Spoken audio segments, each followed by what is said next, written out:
Di awal film, kita akan diperlihatkan dengan dua orang wanita yang sedang menyanyi riang gembira di sebuah tempat karaoke. Setelah selesai bernyanyi, mereka berdua kemudian pulang. Kedua wanita tersebut bernama Juni dan Sunny.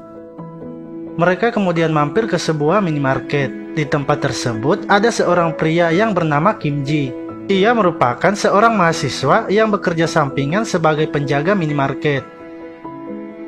Di saat Juni dan Sunny masuk ke dalam, terlihat mereka berdua tertarik dengan Kim Ji. Setelah mereka selesai memilih barang, dan ketika sedang di kasir, Sunny terlihat menggoda Kim Ji.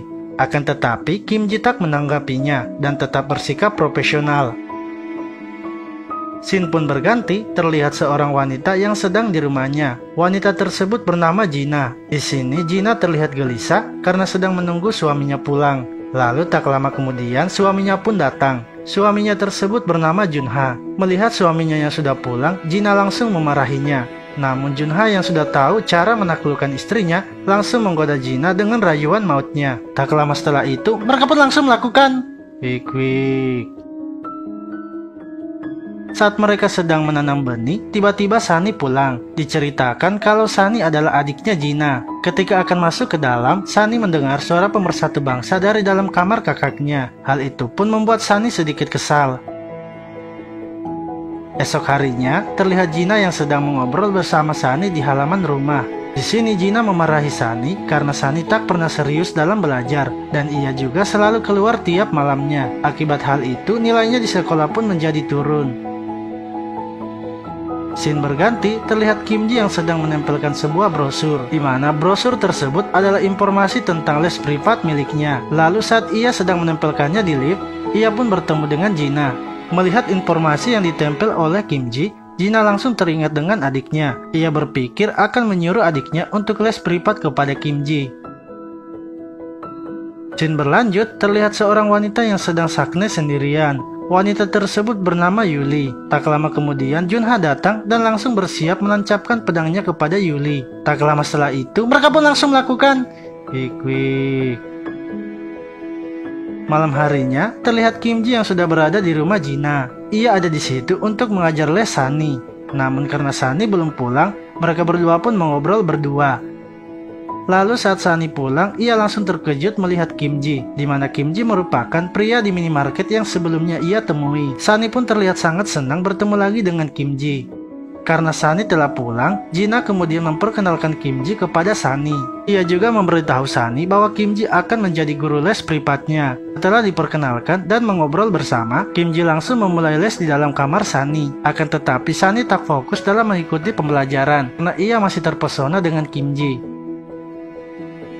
Esok harinya, ketika telah malam, terlihat Sunny yang bertemu dengan Juni. Ia lalu menceritakan kepada Juni kalau penjaga minimarket yang sebelumnya mereka temui sekarang telah menjadi guru les privatnya. Mendengar hal itu, Juni pun menjadi sedikit iri karena ia juga sebenarnya terpesona dengan Kim Ji. Esok paginya, saat Gina sedang sendirian di rumah, ia lalu menelpon Kim Ji dan menyuruhnya untuk datang. Tanpa berpikir panjang, Kim Ji pun langsung pergi ke rumah Gina. Ketika Kim Ji telah sampai, ia disambut oleh Gina yang berpakaian seksong.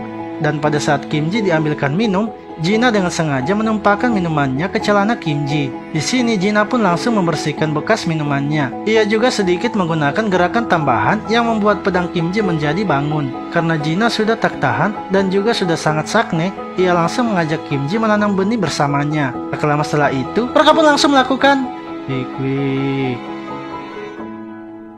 Saat mereka sedang menanam benih, tiba-tiba Sunny pulang. Seperti biasa, ketika akan masuk ke dalam, ia mendengar suara pemersatu bangsa di kamar Gina. Namun di sini Sunny merasa ada yang aneh, karena ia melihat ada sepatu Kim Ji. Sore harinya, saat Junha pulang, ia melihat kamar mereka sudah berantakan dan mencium bau-bau masa depan pria. Lalu Junha yang sudah curiga mencoba bertanya kepada istrinya. Akan tetapi Gina terlihat biasa-biasa saja dalam menjawab pertanyaan Junha. Hal itu ia lakukan agar tak ketahuan oleh suaminya. Akan tetapi ketika Junha mengecek ulang kamar mereka, ia menemukan sebuah kingdom yang sudah terpakai. Ia pun menjadi tambah curiga. Ia lalu merencanakan sesuatu untuk istrinya. Malam harinya, terlihat Jina yang sedang bertemu dengan Kim Ji. Sedangkan Junha yang sedang berada di rumah terlihat memasang sebuah kamera kecil di dalam kotak tisu, di mana kamera tersebut ia tujukan untuk mengawasi perbuatan istrinya saat ia sedang tak berada di rumah. Esoknya, saat Junha sedang di tempat kerja, ia pun melihat perbuatan Kim Ji dan Jina melalui kamera yang ia telah pasang. Ia pun menjadi yakin kalau istrinya telah bermain di belakangnya. Karena kesal dengan perbuatan istrinya, ia lalu menghubungi Yuli untuk bertemu dengannya. Ketika telah bertemu Yuli, Junha langsung melampiaskan kekecewaannya. Tak lama setelah itu, mereka pun langsung melakukan wik-wik. Pun berganti, terlihat Sunny yang sedang les privat bersama Kim Ji. Di sini Sunny yang mengetahui hubungan Kim Ji dengan kakaknya langsung menegurnya dengan cara memperingati Kim Ji. Ia mengatakan bahwa suami Jina adalah seorang ketua gangster. Ia tak akan segan-segan menghabisi seseorang. Mendengar hal itu, Kim Ji pun menjadi ketakutan. Ia kemudian berniat menghindari Jina dengan cara tak mengangkat teleponnya. Sementara itu, Junha yang sudah mendapatkan informasi tentang Kim Ji langsung datang membawanya. Di sini terlihat Kim Ji yang sudah babak belur dihajar oleh Junha. Junha lalu menanyakan kepada Kim Ji mengapa ia bermain di belakang bersama istrinya. Kim Ji pun menjelaskan bahwa semua ini bisa terjadi karena Jina yang memaksanya, dan ia tak pernah berniat untuk menanam benih bersama Jina. Mendengar semua penjelasan Kim Ji, Junha lalu memaafkan Kim Ji. Akan tetapi dengan syarat Kim Ji harus mengatakan semua itu di depan Jina, dan ia juga harus menuruti semua perintah Sunny. Esok harinya mereka berdua kemudian bertemu di sebuah taman. Kim Ji kemudian menjelaskan dan mengatakan semuanya. Mendengar semua perkataan Kim Ji, Jina hanya bisa terdiam. Setelah selesai menjelaskannya, Junha menyuruh Kim Ji untuk kembali ke rumah dan menemui Sunny. Di akhir film ini terlihat Kim Ji yang masih ketakutan. Ia awalnya menolak untuk menanam benih bersama Sunny. Namun ia tiba-tiba mendengar suara Junha dari balik pintu. Dengan terpaksa ia mau menanam benih bersama Sunny, karena ternyata Junha masih mengawasinya. Tak lama setelah itu, mereka pun langsung melakukan wik-wik. Film pun selesai. Terima kasih telah menonton video ini. Sampai jumpa lagi di video selanjutnya.